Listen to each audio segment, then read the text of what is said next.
Assalamualaikum warahmatullahi wabarakatuh.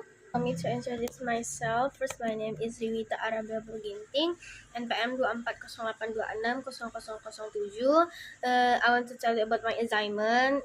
There is entitled cell cycle. Nah, jadi kita mulai dari definition of cell cycle. Nah, jadi itu merupakan serangkaian yang peristiwa yang teratur. Nah, itu tujuannya untuk membentuk sel baru untuk tumbuh. Nah, jadi itu bakal menghasilkan dua sel anakan yang identik.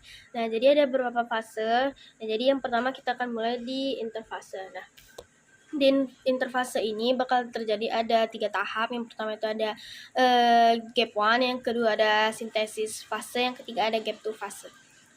Nah, jadi yang pertama itu ada interfase. Nah, jadi interfase ini terjadi di setiap semua siklus sel. Nah, itu yang pertama kan tadi ada gap 1. Nah, jadi di situ terjadi pertumbuhan dari sel. Nah, itu terjadi juga sintesis protein dan tumbuhnya organel-organel. Nah, di situ bakal terjadi pemeriksaan DNA sebelum direplikasi. Nah, selanjutnya itu ada sintesis fase atau S fase.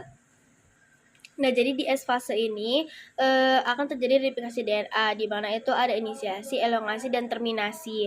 Nah, jadi inisiasinya di sini itu bakal dimulai dari origin of replication. Nah, di sini akan memakai enzim helix untuk mengaktifkan helix ganda.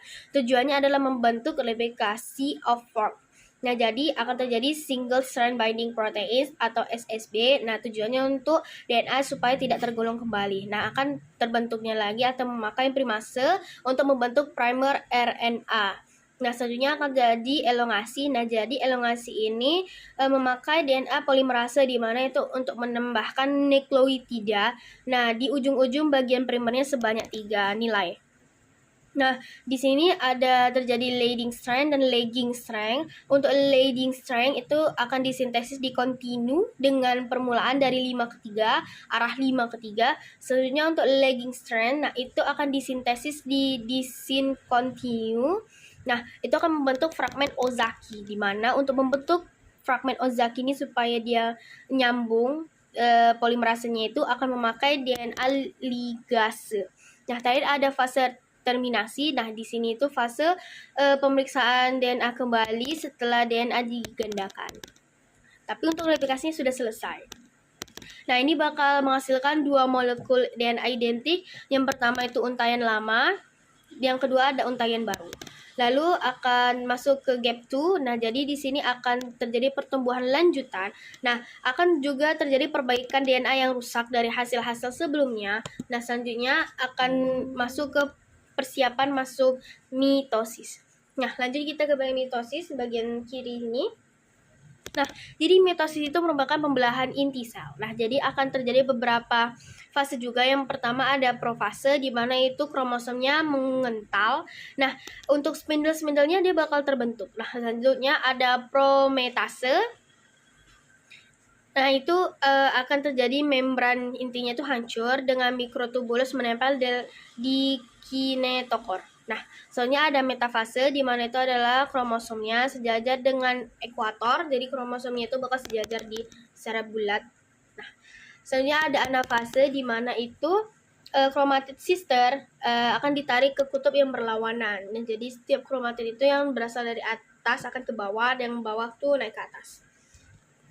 Terakhir untuk fasenya itu ada telofase, di mana itu akan terbentuknya kembali membran inti dengan kromosom yang mengendur. Nah, selanjutnya ada sitokinesis, di mana itu sitoplasma. Nah, jadi sitoplasma ini bakal terbelah dengan terbentuk 2 sel anakan yang identik dengan nilai diploid. Jadi 2N gitu. Nah, untuk regulasi cell cycle yang di atas sedikit. Nah, itu bakal terjadi untuk key checkpoint atau checkpoint utama, lalu ada regulatory proteins. Nah, dan itu ada failure atau apoptosis kanker. Nah, jadi untuk checkpoint utamanya itu bakal jadi 3 poin. Yang pertama itu di gap 1, nah yang kedua ada di gap 2, lalu ada di M checkpoint. Nah, jadi kalau yang di gap 1 tadi, yang di bagian interfase, itu yang bakal dicek itu untuk cek ukurannya itu ada ukuran sel. Untuk bakal ada pengecekan nutrisi sama pengecekan DNA. Dan selanjutnya untuk yang di gap tuh, nah itu bakal dicek lagi kembali si DNA yang sudah direplikasi, berarti yang sudah digabungkan dengan untaian baru. Lalu yang ketiga itu ada M checkpoint. Nah itu yang dicek itu bagian spindle-nya. Nah itu yang dicek itu juga keterikatan angkatan antara kromosom dengan spindle. Nah untuk protein-protein digunakan di sini itu ada cyclin. Nah itu dengan konsentrasinya itu naik turun, jadi agak kurang stabil karena konsentrasinya naik turun. Nah selanjutnya itu ada cycle dependence kinesis atau CDKS. Lalu yang terakhir ada protein tumor suppressor genes. Nah itu contoh ada P53 dan RB. Nah untuk seandainya siklus ini gagal, dia akan terjadi apoptosis. Nah kalau nggak apoptosis, dia bakal mengarah ke kanker. Nah selanjutnya untuk hasil siklus sel ini, yang pertama bakal terjadinya dua sel yang anak yang identik. Lalu fungsinya itu untuk pertumbuhan perbaikan jaringan, pertumbuhan jaringan yang baru, lalu ada untuk reproduksi aseksual. Nah, untuk gangguan-gangguannya sendiri yang dari siklus sel ini, yang pertama sel kanker. Nah itu merupakan pembelahan yang tidak terkendali akibat mutasi gen regulator.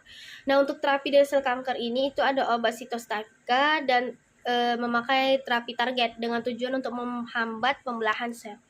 Sekian dari presentasi saya, terima kasih. Apabila ada salah kata, ucapan, perbuatan mohon dimaafkan. Kepada Allah saya mohon ampun. Assalamualaikum warahmatullahi wabarakatuh.